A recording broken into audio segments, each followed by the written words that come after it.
చూసావా అన్నయ్య, ప్రణవి ఇప్పుడే ఇలా చేయబోయింది.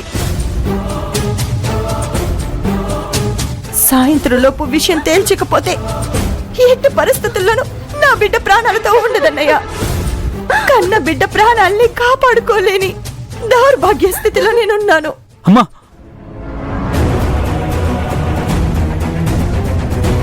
అన్నయ్య, ఇంతవరకు వచ్చింది కాబట్టి చెప్తున్నాను. సాయంత్రం లోపు ఒక డెసిషన్ తీసుకొని గౌతమ్ ప్రణవిల పెళ్లి జరిపించండి.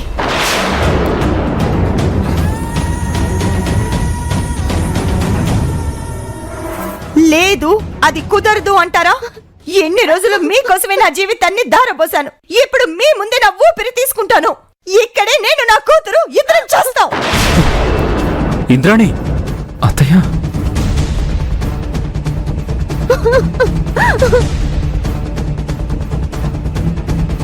మీరు చస్తారని బెదిరించినంత మాత్రాన గౌతమ్ ప్రణవిల పెళ్లి జరుగుతుందని భ్రమపడద్దు. అమ్మ మిథున, నేను ప్రాణాలతో ఉండగా ఈ పెళ్లి జరగదు, జరగనివ్వను.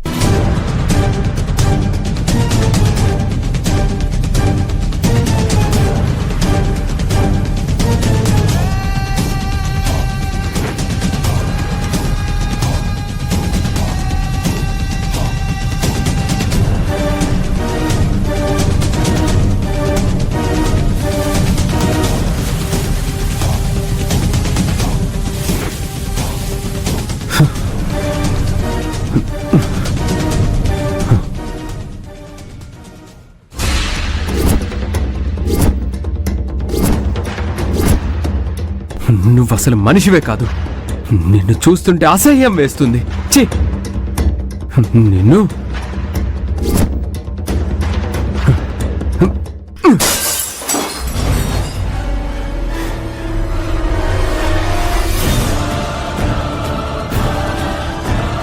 అయ్యో, యాండి యాండి, ఏంటండి మీరు? కూర్చోండి. వద్దు మిత్ర, వద్దు. నువ్వు నన్ను ముట్టుకోవద్దు. నీ చేతిని తాకే అర్హత కూడా నాకు లేదు. యాండి, ఆగండి. అవును మిత్ర, నా వల్లే నువ్వు నరకం అనుభవిస్తున్నావు. అది నేను భరించలేకపోతున్నాను. మిథున, మనం పెళ్లి చేసుకుందాం గౌతమ్ అని నువ్వు గతంలో ఎన్నోసార్లు అడిగావు. నా మనసులో నువ్వుండి కూడా నేను మన పెళ్లి ఎందుకొద్దన్నానో తెలుసా? ఆల్రెడీ పెళ్ళయ్యి బిడ్డున్న నన్ను నువ్వు పెళ్లి చేసుకుంటే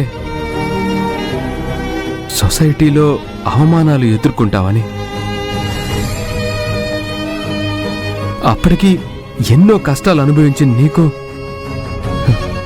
నా ద్వారా సంతోషం దొరకదని. అయినా నువ్వు నన్నే భర్తగా కోరుకున్నావు.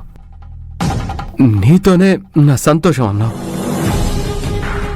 మన పెళ్ళయ్యి ఎన్నో ఆశలతో, ఎన్నెన్నో కలలతో ఈ ఇంట్లో అడుగుపెట్టిన నీకు ఎన్నో కష్టాలు, అంతకంటే అవమానాలు ఎదురయ్యాయి. వాటికి కారణం కూడా నేనే. ఏమండి? ఆరాధ్య అసహించుకుని నిన్ను ఎంత క్షోభ పెట్టిందో నాకు తెలుసు. అయినా కూడా భర్తగా నేను నీకోసం ఏమీ చేయలేకపోయాను. కానీ ఒక భార్యగా నువ్వు అన్ని విషయాల్లో నాకు సపోర్ట్గా ఉన్నావు. అన్ని ప్రాబ్లమ్స్ సాల్వ్ అయ్యాయి. ఇక మనం హ్యాపీగా ఉండొచ్చు అనుకునే టైంలో ఇలా జరిగిపోయింది. దీనికి కారణం కూడా నేనే. ఏమండి? ప్రణవి జీవితాన్ని నాశనం చేసి నీకు తీరని అన్యాయం చేశాను. పెళ్ళైనప్పటి నుంచి ఇప్పటి వరకు ఒక భర్తగా నీకు ఏ సంతోషాన్ని ఇవ్వలేకపోయాను. నువ్వు లైఫ్ లాంగ్ సంతోషంగా హ్యాపీగా ఉండాలని ఆశపడే నేను నీకు మిగిల్చింది బాధలు, అవమానాలే. నేను నీ మెడలో కట్టింది తాళే కాదు, ఉరితాడు అనిపిస్తోంది. ఏమండి? అగ్ని సాక్షిగా నేను నిన్ను పెళ్లి చేసుకున్నాననే కాని నా చేత్తోనే నిన్ను నిప్పుల్లోకి తోస్తానని అనుకోలేదు. ఛ! ఇప్పుడు నాకు అర్థమవుతోంది, నీకు తాళి కట్టే అర్హత నాకు లేదు. నీలాంటి దేవతకి భర్తనని చెప్పుకునే స్థాయి నాకు లేదు మిథున. నీకెంత ద్రోహం చేసి మనశ్శాంతి లేకుండా చేసిన నాకు కనీసం నీ ముందు నిలబడే అర్హత కూడా లేదు మిథున. ఛ! ఏమండి?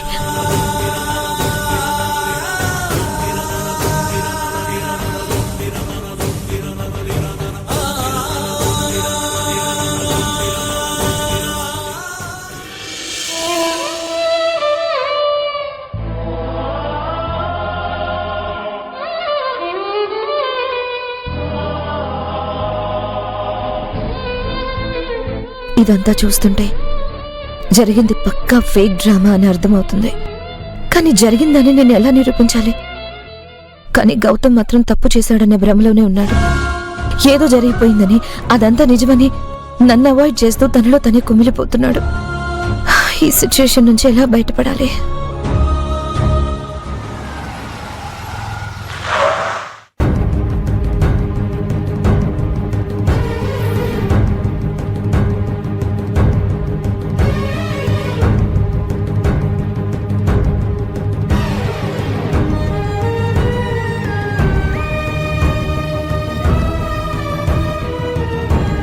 వదినా,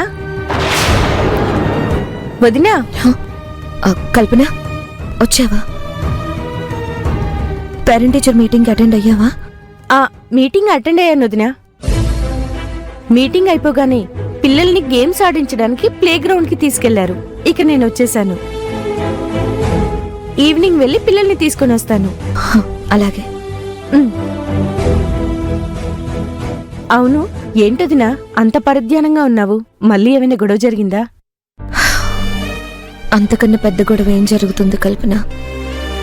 గౌతమ్ చాలా డిస్టర్బ్ అయ్యాడు. తప్పు చేశానన్న ఫీలింగ్లో తనని తను గాయపరుచుకుంటున్నాడు. అయ్యో! ప్రణవి రేపు రాత్రి కల్లా డెసిషన్ తీసుకోకపోతే చచ్చిపోతానని బెదిరించింది కదా, అది కూడా మీ అన్నయ్యని కృంగతీసింది. ఏం చేయాలో నాకు అర్థం కావడం లేదు.